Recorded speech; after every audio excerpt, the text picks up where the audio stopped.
ॐ सहनाववतु सहनौ भुनक्तु सह वीर्यं करवावहै तेजस्विनावधीतमस्तु मा विद्विषावहै। ॐ शान्ति शान्ति शान्तिः। मौनव्याख्या प्रकटितपरब्रह्मतत्त्वं युवानम् वर्षिष्ठान्ते वसदृशिगणैरावृतं ब्रह्मनिष्ठैः आचार्येन्द्रं करकलितचिन्मुद्रमानन्दरूपम् स्वात्मा रामं मुदितवदनं दक्षिणामूर्तिमीडे वटविटपि समीपे भूमिभागे निषण्णम् सकलमुनिजनानां ज्ञानदातारमारात् त्रिभुवनगुरुमीशं दक्षिणामूर्तिदेवं जननमरणदुःखच्छेददक्षन्नमामि। चित्रं वटतरोर्मूले वृद्धा शिष्या गुरुर्युवा गुरोस्तु मौनं व्याख्यानम् शिष्यास्तु छिन्न संशयः निधये सर्वविद्यानां भिषजे भवरोगिणां गुरवे सर्वलोकानां दक्षिणामूर्तये नमः। ॐ नमः प्रणवार्थाय शुद्धज्ञानैकमूर्तये निर्मलाय प्रशान्ताय दक्षिणामूर्तये नमः। ईश्वरो गुरुरात्मेति मूर्तिभेदविभागिने व्योमवद्व्याप्तदेहाय दक्षिणामूर्तये नमः। 8th verse. विश्वं पश्यति कार्यकारणतया स्वस्वामि सम्बन्धतः शिष्याचार्यतया तथैव पितृपुत्राद्यात्मना भेदतः स्वप्ने जाग्रति वा य एष पुरुषो मायापरिभ्रामितः तस्मै श्रीगुरुमूर्तये नम इदं श्रीदक्षिणामूर्तये. So now Vishwam Pashyati, Karyakaranataya Pashyati. And who Pashyati? Who is the one who sees? Pashyati means sees. Okay, so who is the one who sees? The one who sees is the one, is the one that was described, the one who sees the Vishwa, the world, as all cut up as, cause, effect, etc., is the same one who, saw the continuity. See, that is where that's why the verses number 7 and 8 are very much linked together, because we need that connection. Otherwise, it makes no sense. So, what is the connection here? The connection is that, the application of this logic or the nyaya of invariable concomitance, which is called, what is that, anvaya and vyatireka. The method of anvaya and vyatireka is very important to ascertain this and come out of samsara, to use that as a methodology. So, here the same person says, I woke up, I slept, I dreamt. And the same person, who is showing me a photograph of himself, let us say an elderly gentleman who is showing me a photograph of himself when he was 9 months old. And now the gentleman is 90 years old. Then, looking at the photograph, you can see the resemblance. Why? The baby in the photograph also had no hair and no teeth. So, like this, you can see that, the person who inhabits the body can, even though the memory is not quite there, can say, this was me as a child. Do you remember when you were like this? With no teeth and no hair? No. But then how do you know it's you? Because I do know, I have been told. And then So do you remember when you were 2? No. Do you remember when you were 3? Vaguely. Do you remember when you were 4? Yes. So like this, the whole thing, the life can flash before one's eyes. The dream comes up and is remembered in the waking state, because there is that I which is in the form of that Mahadipaswara, the Mahadeepa, that shining light of consciousness, of awareness, which is the true meaning of the word I, shines through, in and through, perseveres, inheres through all the states of, waking, sleep, dream, in the course of one day, and childhood, adulthood, and old age in the course of one's life. So that I does not come to an end. And so what one has to do, through a little vichara, Shruti, anusyuta yukti. So a logic that is not, opposed to the Shruti. We see that a logic that is connected to the Shruti is that this I doesn't come to an end. It's you don't need Vedanta for this. You can actually see this.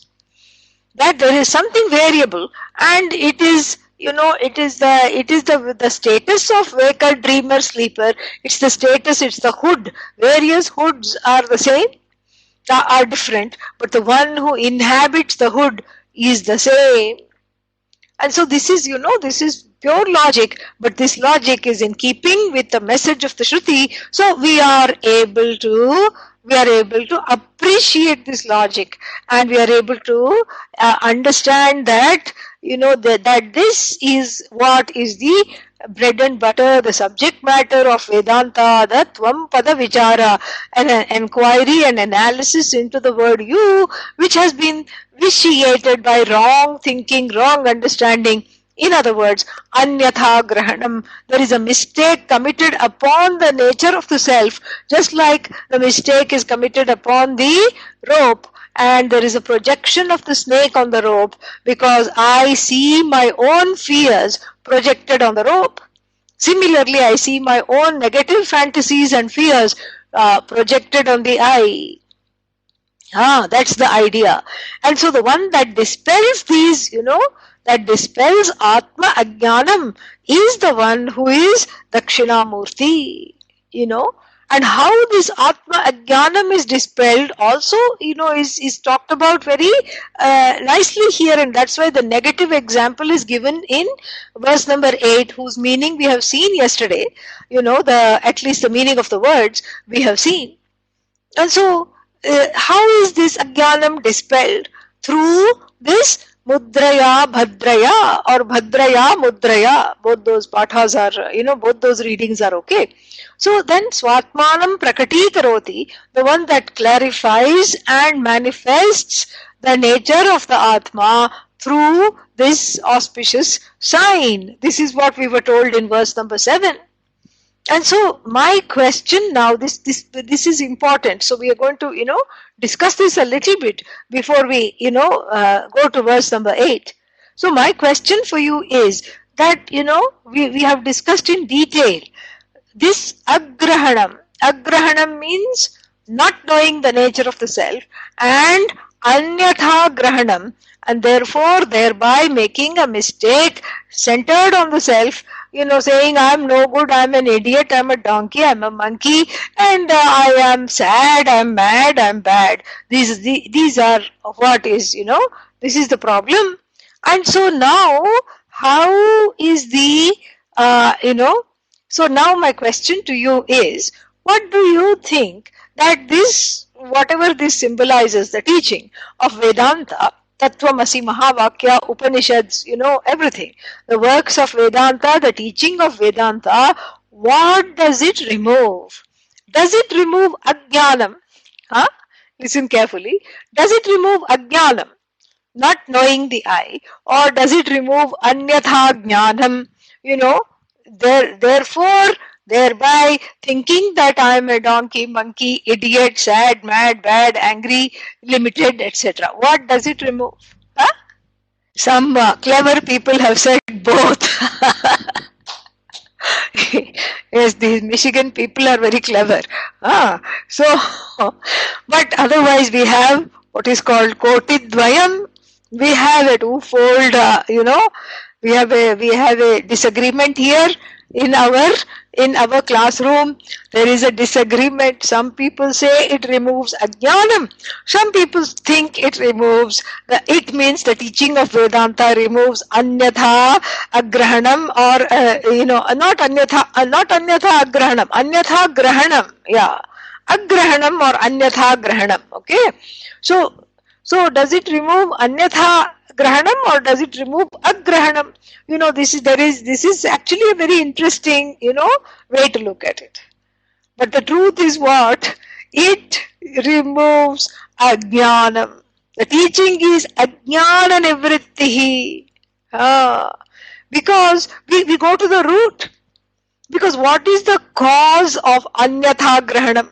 What is the cause of making myself think that, coming to the wrong conclusion? What is the cause? In other words, let's go back to the example, What is the cause of, seeing the rope snake on the rope? Not knowing the rope? Yeah. Not knowing the rope is the primal cause because of which I see some snake. Correct? Whether it's a rope or a stick or a, whatever it is, string or a hose pipe, doesn't matter what the adhisthana is. Correct? So the adhyasa, the projection, is on that which is unknown, which is kind of not fully known, not known as itself. Because of why, in the example, low light conditions. And in that which is exemplified, the Atma is not known. Why? Again, low light or no light conditions, the Atma is known as I, but the I joins the balyavastha, praudhavastha, vriddhavastha. The I identifies with the waker.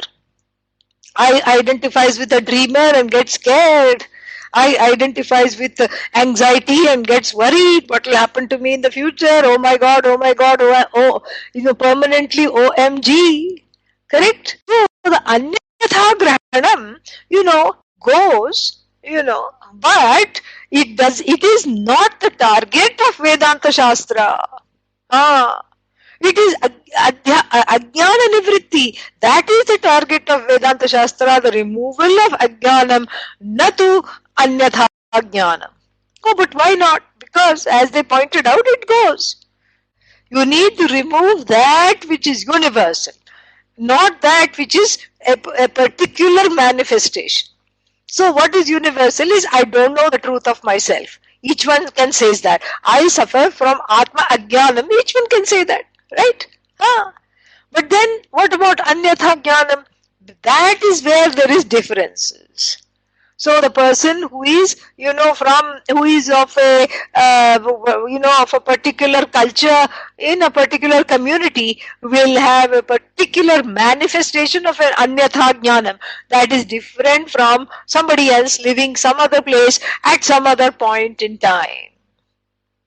So for example, somebody, this is just an example, made up example. Somebody in America can think, why don't I do this right? I'm an idiot. And somebody in India can think, I'm always being, targeted and I'm not okay and people don't like me and whatever.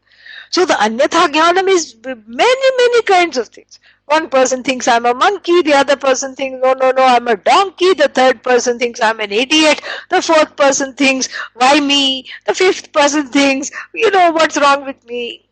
Sixth person thinks, when will I get some love? I'm unlovable and I'm unloved. Seventh person thinks, no, I'm loved, but I don't love anybody else. So this is all anyatha jnanam. So this is all various manifestations. This is what is called, this is not anvaya, this is vyatireka, these are the differences.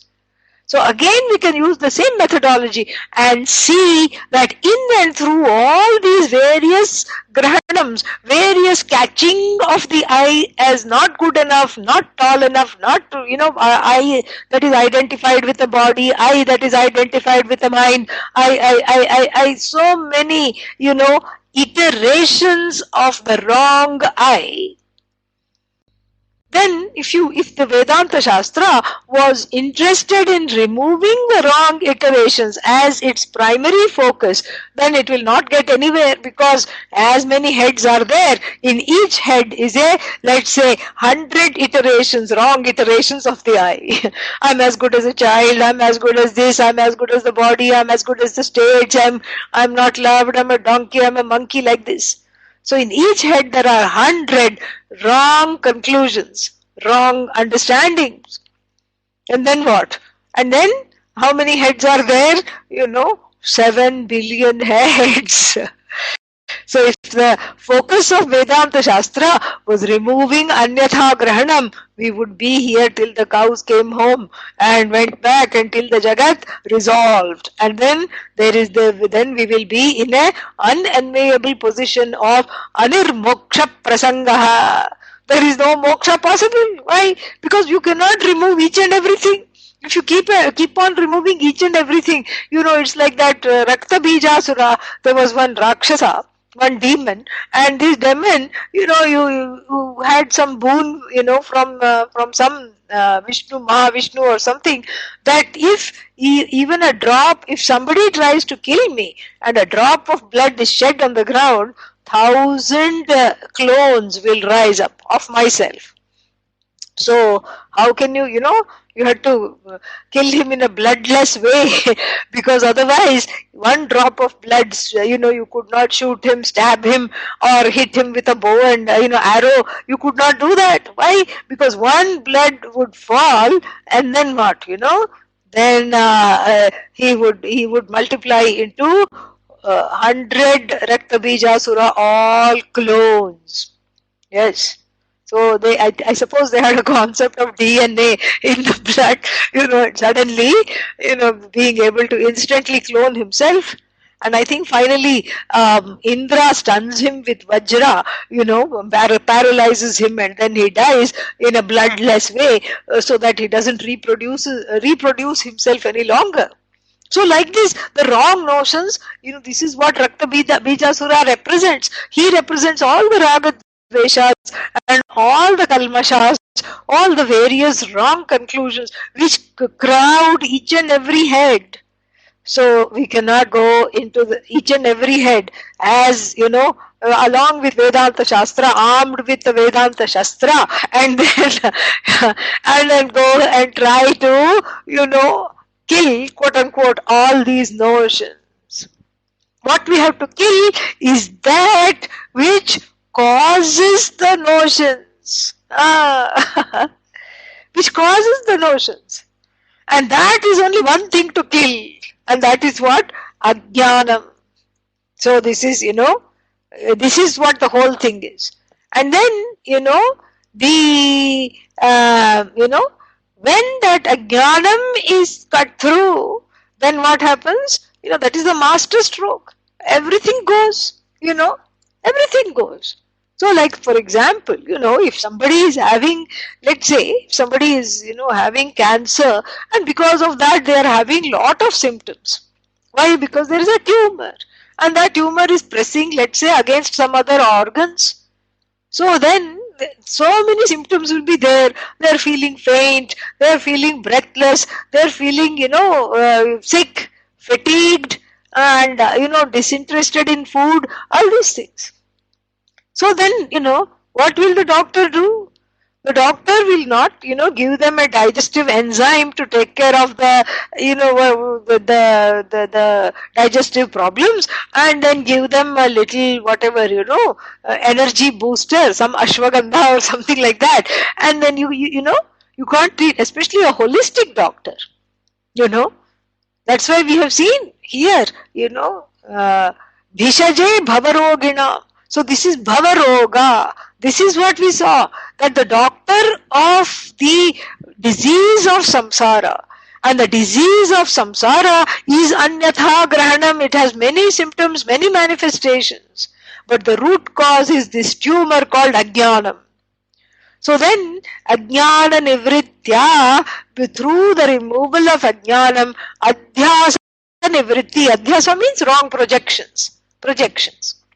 So you can't sit and remove. The focus of Vedanta Shastra is not removing the projections. We accept the projections and we know that they will go in the wake of the knowledge. Just like when you see the rope, when you are shown the rope, when the person who is jumping up and down due to fear is shown the rope, then what happens? Then the snake by itself goes. The nirasana, the removal of the snake, doesn't have to be that doesn't have to be another effort. In one effort, in one fell swoop, everything goes. Rope snake goes, the sliminess of the snake goes, the bands or rings around the snake's body goes.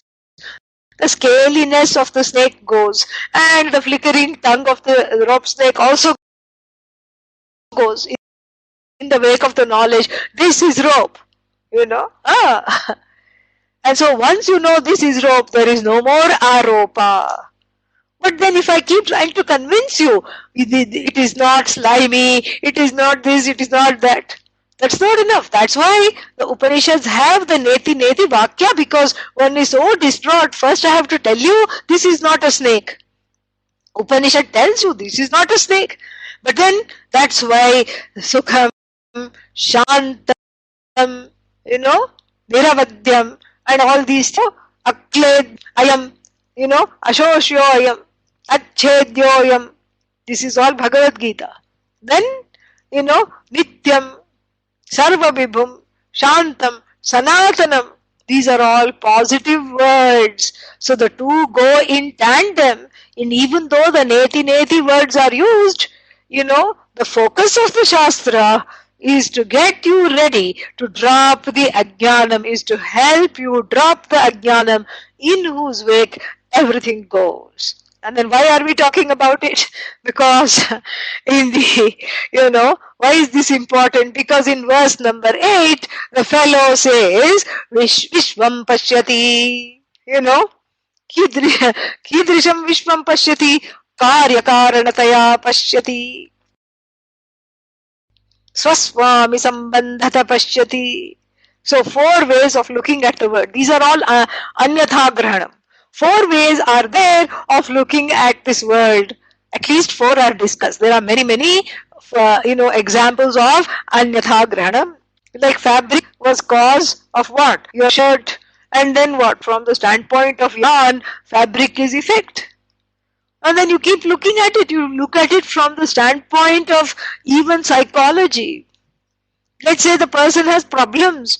And then the problems, problems of feeling confident, problems of feeling, having a certain kind of a way to, manifest themselves, present themselves in the world. It is not there. They are always worried. They are always anxious. They are always hanging back. They are not able to, represent themselves.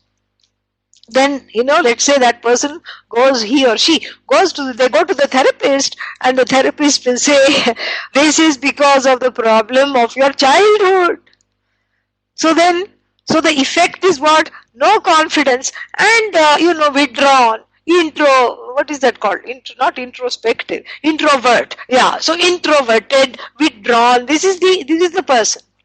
And so they go to the therapist, and the therapist says, you are an introvert. Why?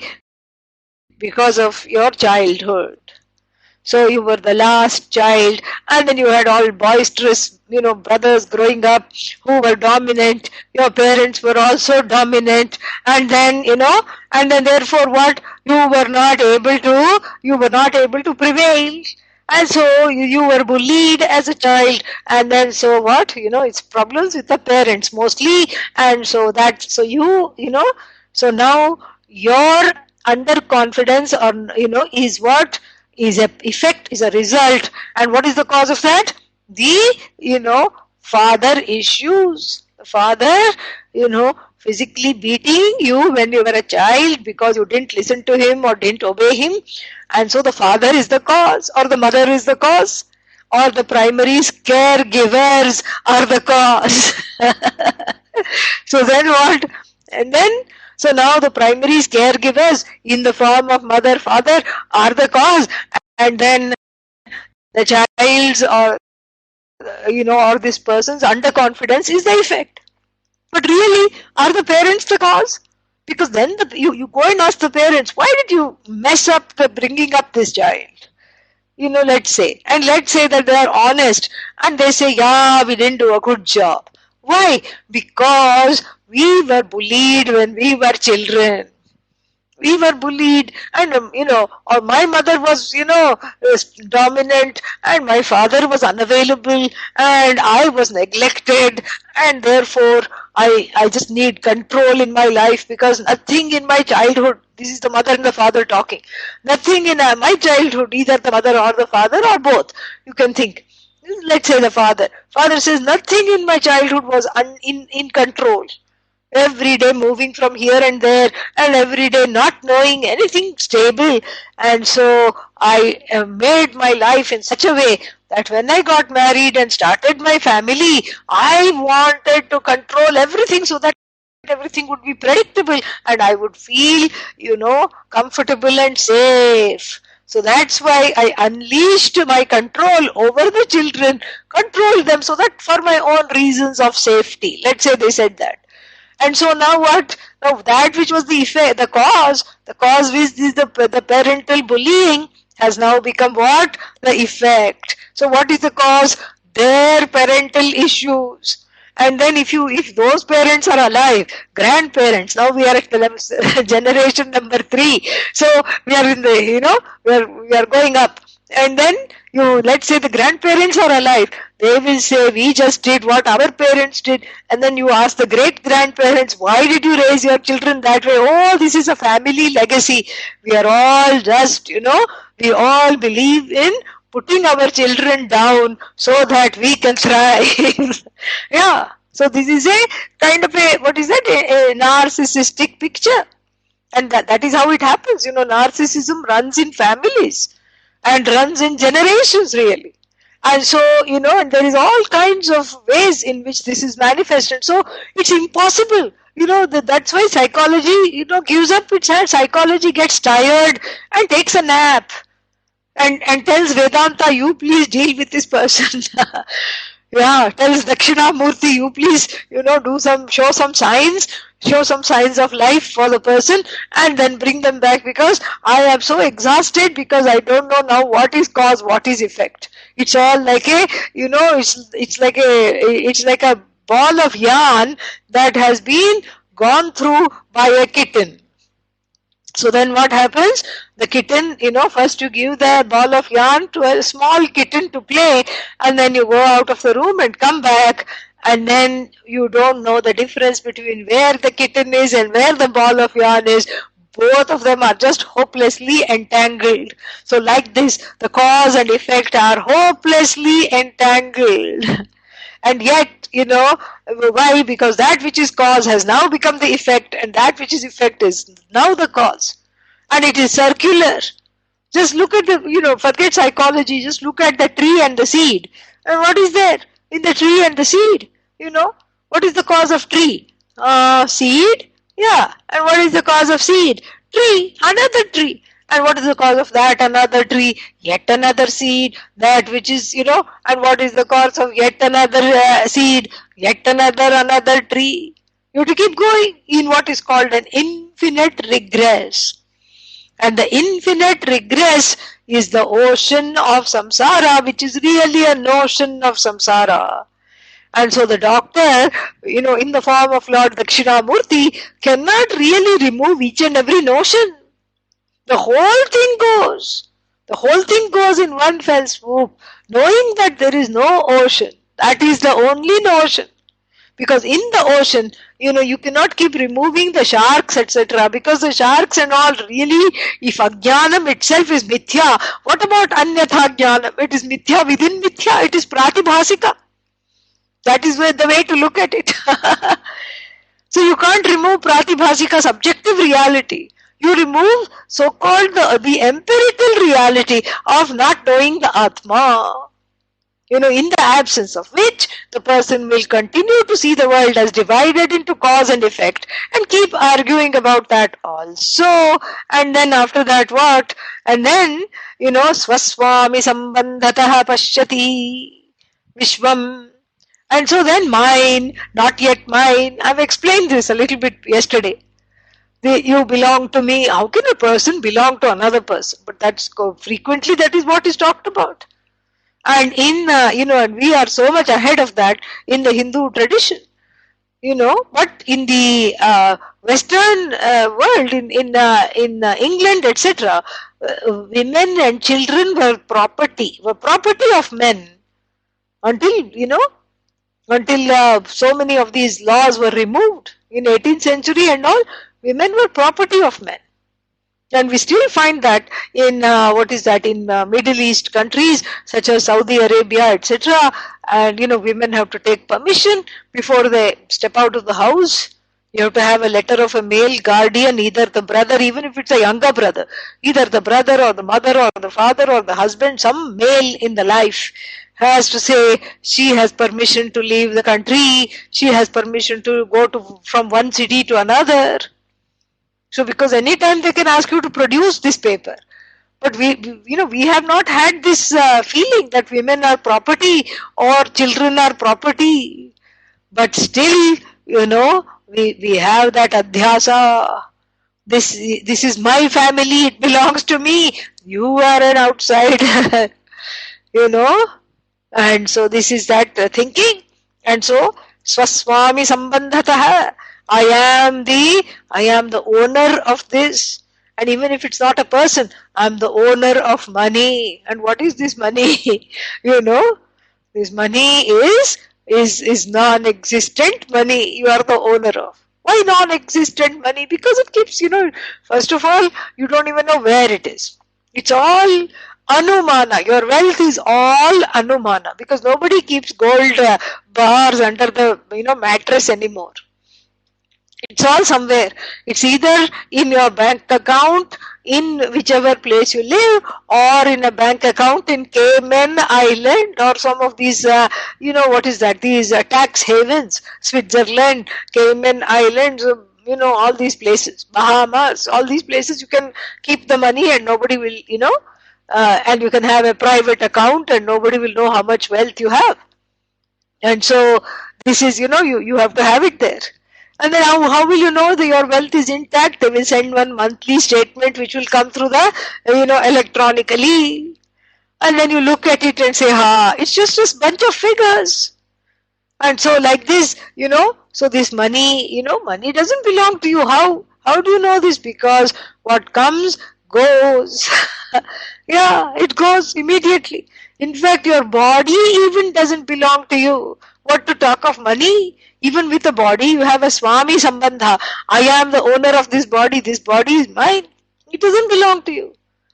Because you can't do it as you like with this body. In fact, if you cut your hair in a certain way, the significant other will object. What is this? Do you want me to, have a embarrassing situation with my friends? You're not coming like that with me. And same thing with children. Children are seen as extensions of the parents, and the children also see the parents, they have a claim to the parents' body. I came out of this body, so this body belongs to me. And the spouse can say, I am married to this body, so this body, part of this body belongs to me. Children can say that, spouse can say that. And then even the bacteria in the intestines say that this is our ancestral property. We have lived here for generations. Therefore, this body belongs to me. So many claimants. And so really this Swaswami Sambandhatah is another form of our expression of Anyatha Jnanam. And then what? So Karya Karanataya Pashyati, Swaswami Sambandhatah Pashyati. Then what? This is a biggie. Shishyacharyataya pashyati. Therefore, we will leave that for a little later. Then let us look at this. Pitra putra adhyatmana bhedatah pashyati. So, also one more bheda, Pita and Putra. Pita means father or mother. And then what? Putra, son or daughter. So, nobody is permanently mother, correct? When the grandmother comes into the room, you should see the mother. The mother quickly changes how she behaves, because in relation to the grandmother, she is no longer mother, she is only daughter. In relation to her daughter, she is mother. Like this. And so you see, nobody is permanently mother, nobody is permanently father, and nobody is permanently putra, child either.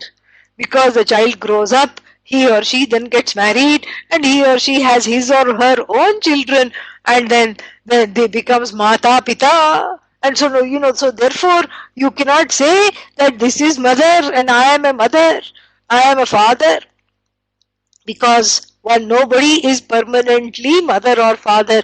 And this is a very important caveat for all Indian parents because they have trouble letting go. They know when to start parenting, but they don't know when to let go. And this mantra, this verse, this stanza teaches how to let go. Yes, because you're not a permanent mother or a permanent father. You have to let go. And when to let go? At age 50. Oh, when I'm 50, that would be ideal, but it's not possible. So let us say when the so-called child is 50 years old, please let go. Let go. No, but they'll make mistakes. Let them make mistakes. It is their karma. It is their life. Give them, you have given them an education. You have made them stand on their feet. Let go. So, this Veda, these are all spoofs. These are all pratibhasika. Based on the Vyavaharika Satta of añjanaṃ. Vyavaharika Satta means a certain empirical reality is there, of añjanaṃ, but it too is mithya, and then anyatha añjanaṃ is mithya within mithya, because it is a personalized, customized añjanaṃ is anyatha añjanaṃ. Let's say you're buying something on the internet, and then before you choose before you go to the checkout, then there is one area customization. Let's say you order some visiting cards or something like that, or and then there is one stock card that comes, but then there is an area customization. You want to put your own logo of your company, you are welcome to do that. You want to put some image, you are welcome to do that. You want to choose a different font, you are welcome to do that. So the stock visiting card of the samsari says, Ajnani. I don't know myself, I suffer from añjanaṃ. And then the anyatha añjanaṃ, therefore I am a donkey, therefore I am an idiot, is the customization of this visiting card. Why visiting card? Because you have come as a jiva into samsara flashing this card. I am a jiva. That's a stock card. And then you can choose the paper, you can choose the look and glossy finish, matte finish, all these things. This is the customization of the añjanaṃ, which is anyatha añjanaṃ. And so the customization is being talked about, some common customization options. Karya karanataya darshanam of this Vishvam. Looking at everything as cause effect, looking at everything as, in watertight compartments. And then what, then the karya karanataya pashyati, swaswami sambandhatah pashyati, and then what, pitraputra adhyatmana pashyati. So, I am a child, I am, permanent child for the parents. Nobody is a permanent child for the parents. Yet when one is with the parents, will behave like a permanent child. That has to stop, really. And that's why the parent keeps parenting, because the child behaves like a child. So, the so-called child behaves like a child, the adult behaves like a child with respect to the parents. And then the last one, which is a biggie, Shishyacharya taya pashyati. This is a biggie because, we are all into Guru and Shishya and Guru and Shishya and everything. And the Gurus themselves are deluded. Most of the so-called Gurus are deluded because they want to hold on to the Shishyas and not let them go anywhere. If you are studying with me, you shouldn't go here, you shouldn't go there. What is this, This is against Swaswami Sambandhataha. You see that? So such delusion, if it is there in anyone who calls themselves as a teacher, this is very dangerous.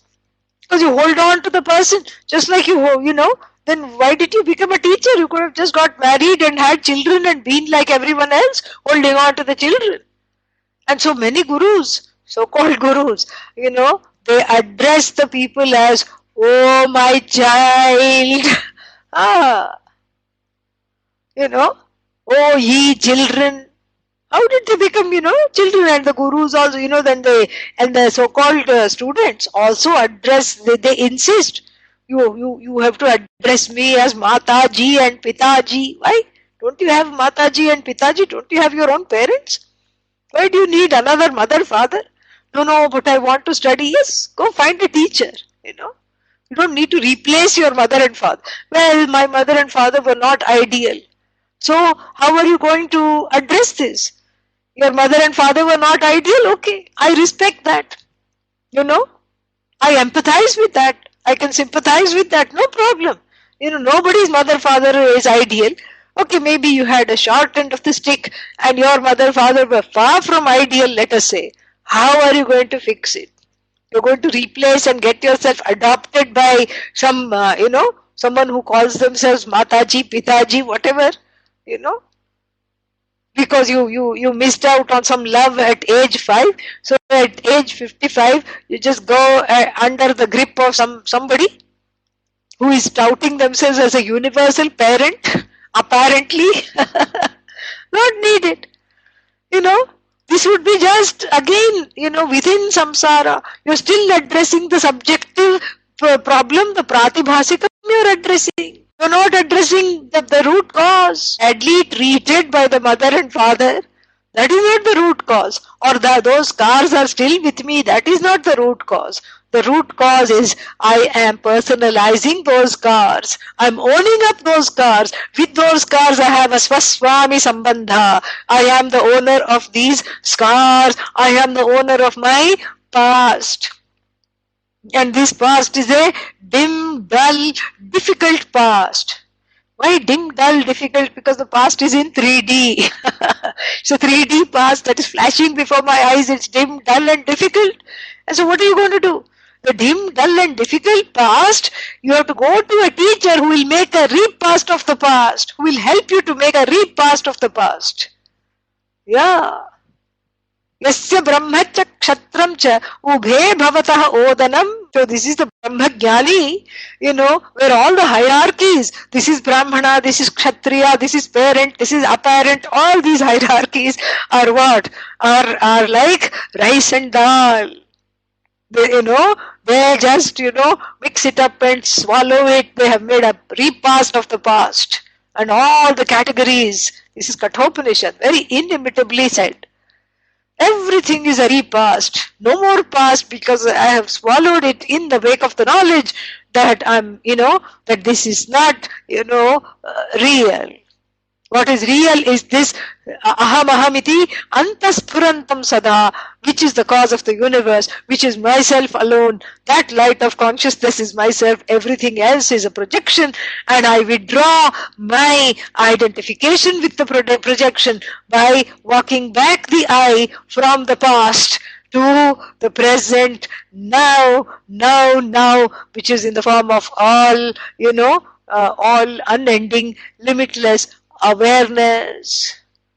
And so that is how to, that is the kind of guru to look for.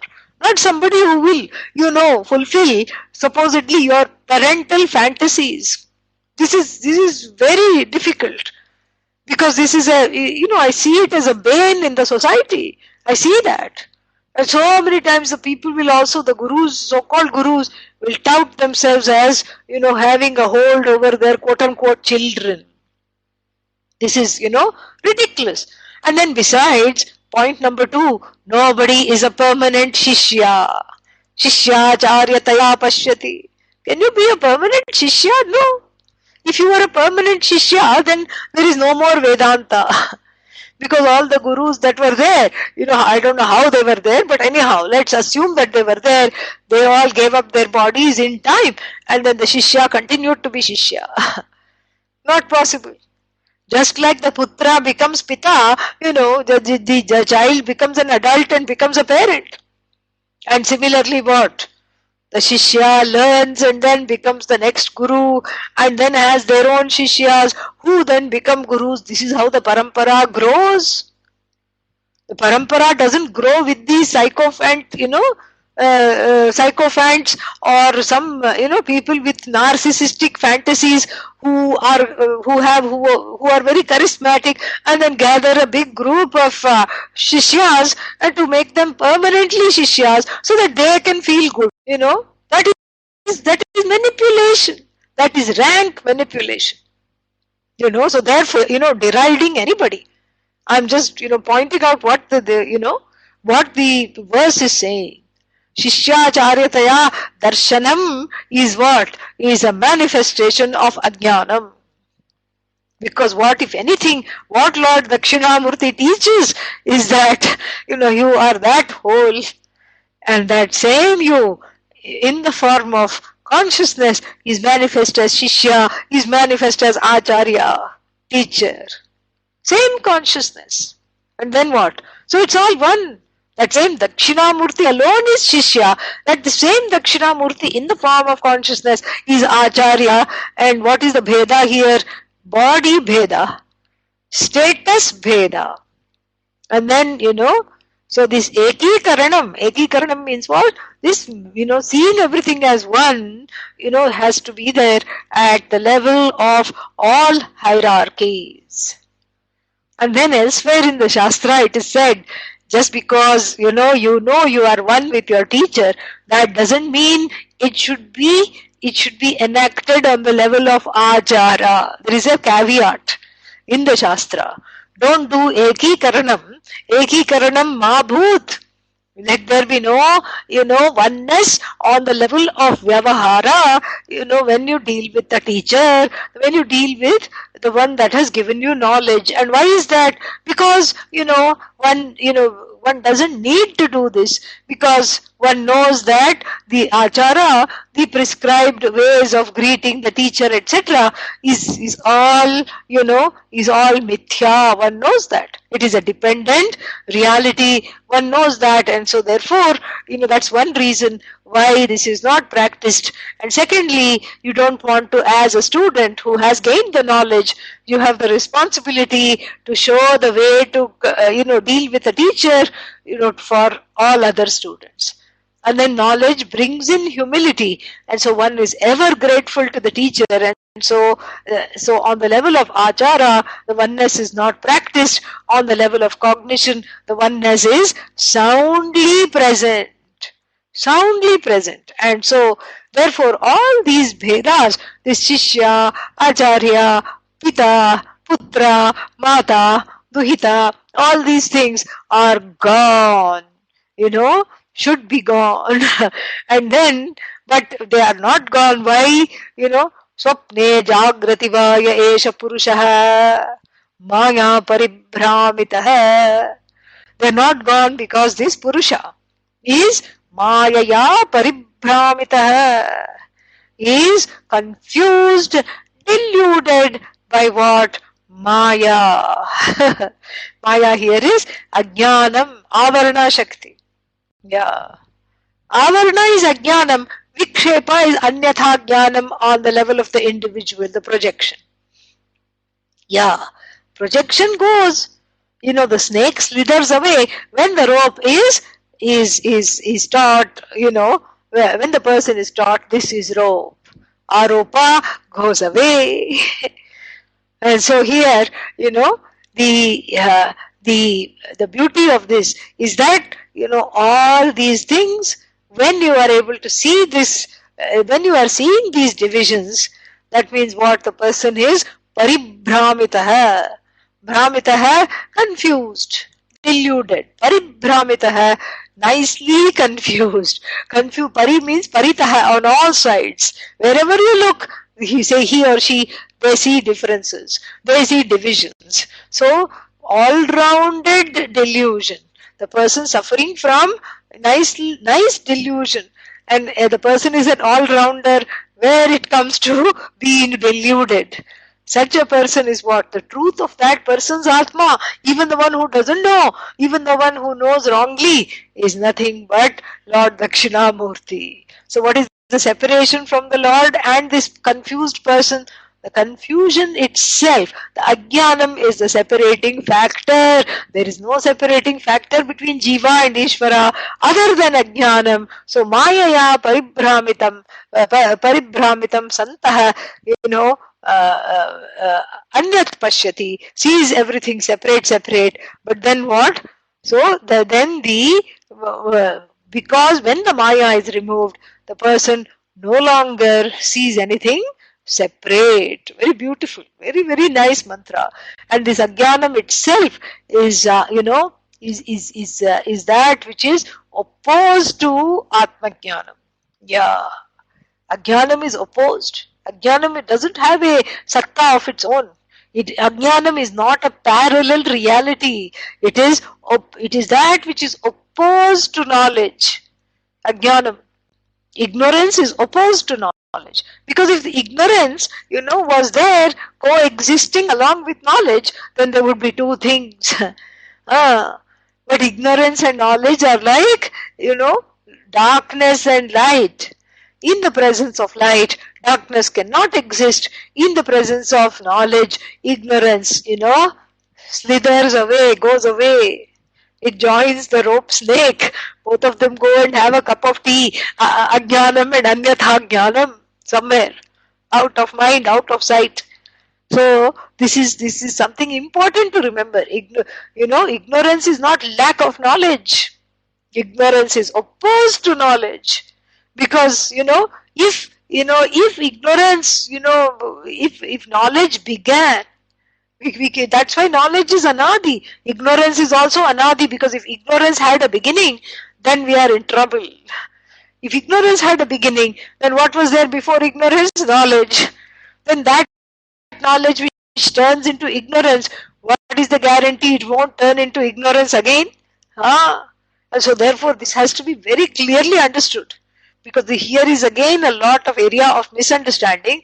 Ignorance and knowledge are opposed to each other, and ignorance can only have a leg to stand on as long as knowledge doesn't come into the picture, into the individual head. This is not that one person gets the knowledge and everybody is, enlightened, so to speak. No, not possible.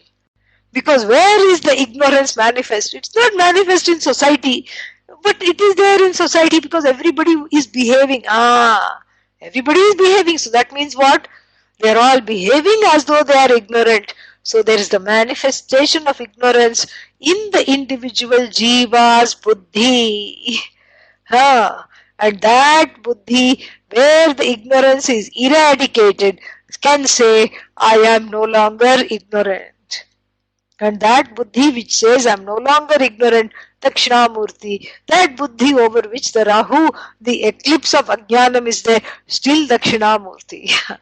And what is the eclipse of ignorance? Again, it's the Maya Shakti of avidya, of Dakshinamurthy alone. And so like this, very deep and beautiful, understanding. And the next verse is kind of going to bring us back to the name and form of the Lord for the sake of upasana. Just reiterating that. So we'll read that today and then we will see it tomorrow. Bhurambhamsyanalo nilombaram ambaram Bhurambhamsyanalo nilombaram Aharnatho himamshuf puman Ityabhati characharatmakamidam Yasyaiva murtyashtakam Nanyat kinchana vidyate vimrashatam Yasmat parasmat vibhoho Tasmai Shri Guru Murtaye Namaidam Shri Dakshinamurtaye. So Bhuhu, earth, Bhuhu, Ambhamsi, waters, Analaha, fire, and then Anilaha, air, Vayu, and then Ambaram. Ambaram means actually cloth, but here it means that which clothes the Mother Earth. That which is the sari for Mother Earth, which is space. Ambaram. Aharnatha, the Lord of the day, the sun, and Himamshuhu, the cool one, the moon, and then finally Puman, the person. So this is the 7 aspects of the Lord that we have seen. The 5 elements, the sun, moon, and then what? The person looking at the Lord, because without which the Lord is not complete. And so from the standpoint of name and form, these 8 components make up the Lord.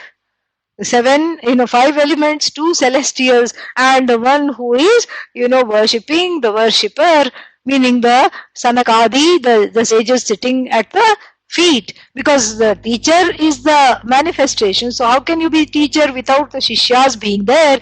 And how can this consciousness which the Lord manifests, be received without that consciousness manifest again as the receiver or the person who is looking at the Lord?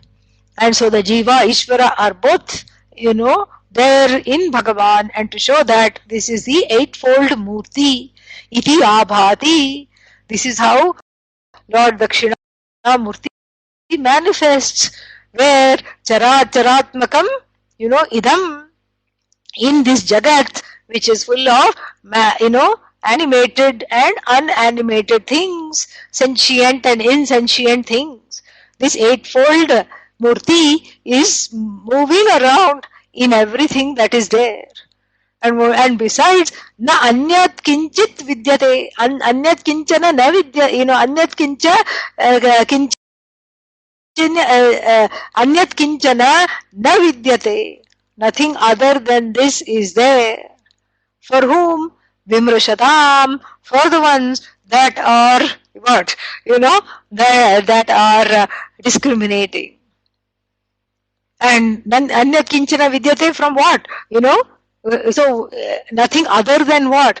Other than Yasmat, other than Parasmad Vibhoho. So Lord Dakshinamurthy here is now, taken to the level of Parameshwara, is a manifestation of Īśvara, and other than this Īśvara, nothing is there in this universe for the one who knows. Unto this Guru, my prostrations, my salutations. We'll be seeing this tomorrow. Om Purnamadav Purnamidam Purnat Purnamudachyate Purnasya Purnamadaga Purnamevavashishyate. Om Shanti Shanti Shanti. Harihi Om Shri Gurubhyo Namaha. Harihi Om.